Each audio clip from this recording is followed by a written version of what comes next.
Ça y est, je suis de retour. Je vous avais posé la question. Vous rentrez dans la chambre de votre enfant. L'opération qui était censée durer 3-4 heures a duré plus de 6 heures. Vous rentrez dans la chambre de votre enfant. Au lieu de la trouver réveillée, vous la trouvez endormie. Parce qu'ils l'ont gardée endormie. Et en plus qu'elle soit endormie, vous voyez un tube sortir de sa bouche, une sonde dans le nez, une sonde nasogastrique dans le nez, tout ça. Les mains de votre fille attachées.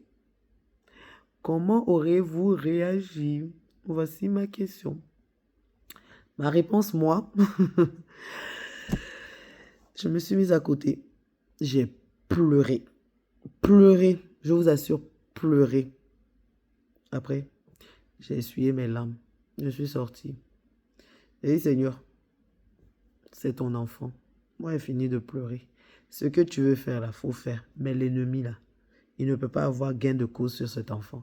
Cet enfant ne m'appartient pas. Je suis juste tutrice de cet enfant. Mais toi, tu es le véritable père de cet enfant.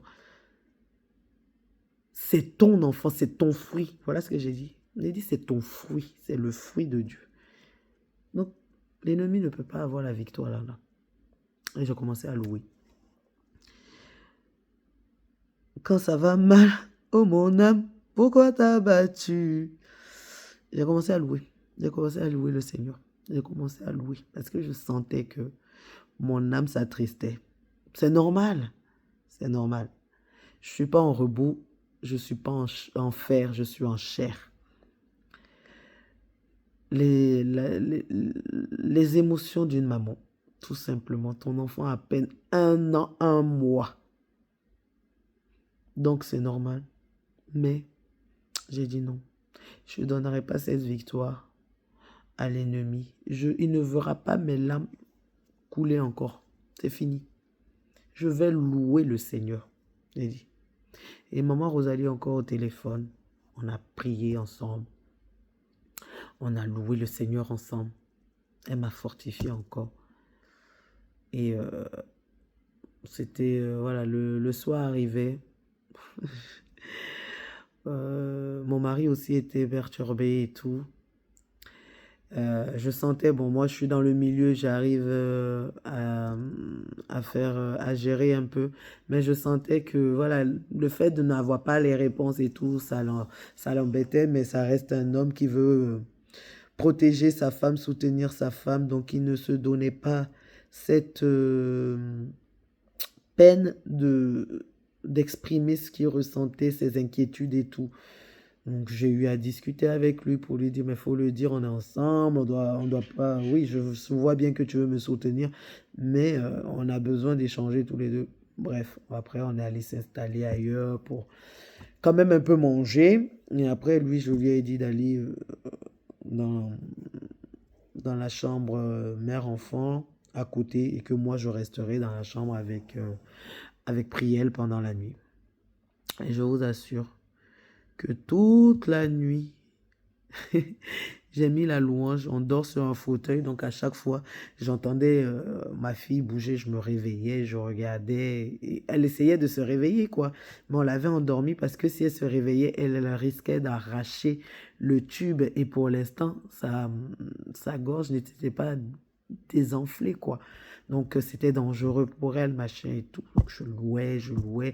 Les dames passaient, me demandaient, vous chantez toujours? J'ai dit oui, il faut. Et voilà, et j'ai rencontré aussi une infirmière qui est chrétienne aussi et qui était contente que je loue le Seigneur là et tout. Et même eux-mêmes, quand ils devaient faire des prises de sang ou voir visiter ma fille, je voulais éteindre. Non, non, non, non, n'éteignez pas, ça lui fait du bien. On voit qu'elle est calme quand il y a la louange et tout.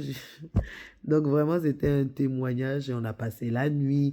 Le lendemain, normalement, on devait lui retirer la sonde à 10 heures. À 10 heures, ils sont venus dégonfler le ballonnet parce qu'il y a un ballonnet à l'intérieur. Ils sont venus dégonfler, mais ils ont vu que elle commençait à tousser, donc ça veut dire que c'était toujours irrité, donc ils n'ont pas enlevé la sonde. Ah, je dis là, mais c'est pas possible, ça va jamais finir ça. Et j'ai dit, mais à un moment donné, il faut enlever cette sonde.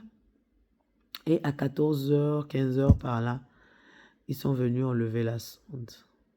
Ma fille est restée, 24 heures, un peu plus de 24 heures alitée, faible, elle n'a pas mangé, donc voilà, elle était juste avec les perfs et tout. Et ouais, ils sont venus enlever la sonde, je vous assure, quand je dis c'est le fruit de Dieu, c'est le fruit réel de Dieu. Ils lui ont enlevé la sonde. Elle a essayé de s'asseoir, elle tanguait un peu, se lever. Ça a à peine duré 10 minutes. Après, elle s'est mise debout. Elle a commencé à rigoler. J'étais là, tout le monde disait, mais c'est celle qui vient d'être opérée. C'est celle qui vient d'être opérée. Je dis, oui, mais c'est celle qui vient. C'est celle qui était malade. Je dis, moi, elle n'était pas malade, ma fille. C'est juste par précaution, mais elle n'était pas malade. Elle a toujours eu cette joie de vivre. Elle n'est pas tombée malade. Elle a toujours encore cette joie de vivre. Donc non, mon enfant n'était pas malade et elle n'est pas malade. Ah, mais j'ai après, on a descendu, on a enlevé les barrières. Elle est descendue. Ils lui ont tout enlevé. Elle est descendue. Elle a commencé à courir dans, dans tout l'hôpital. Elle était la mascotte.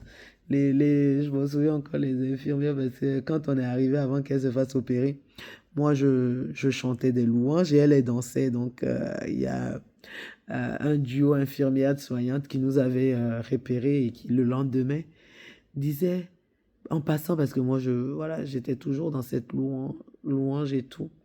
Et je sais plus, à un moment, j'étais perdu dans mes pensées ou en train de prier.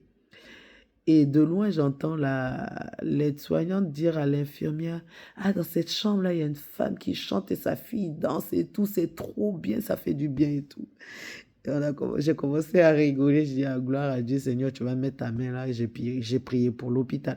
Vraiment, Dieu a été fidèle encore. Dieu a été extrêmement fidèle. Jésus, donne-lui ta vie et tu verras les merveilles qu'il accomplit au quotidien dans ta vie. Il ne t'abandonne pas. Vraiment, il ne nous a pas abandonnés. Du tout, du tout, du tout, du tout. C'est énorme ce que les cadeaux, les pépites que le Seigneur Jésus m'a fait. C'est énorme, je vous assure. Je vous assure, ça je vous ai raconté pour mon enfant, je vais vous raconter notre témoignage. Dans la continuité de mon histoire d'amour, de l'histoire de ma conversion, l'histoire de ma rencontre avec Jésus. Jésus waouh, il est super, tout simplement.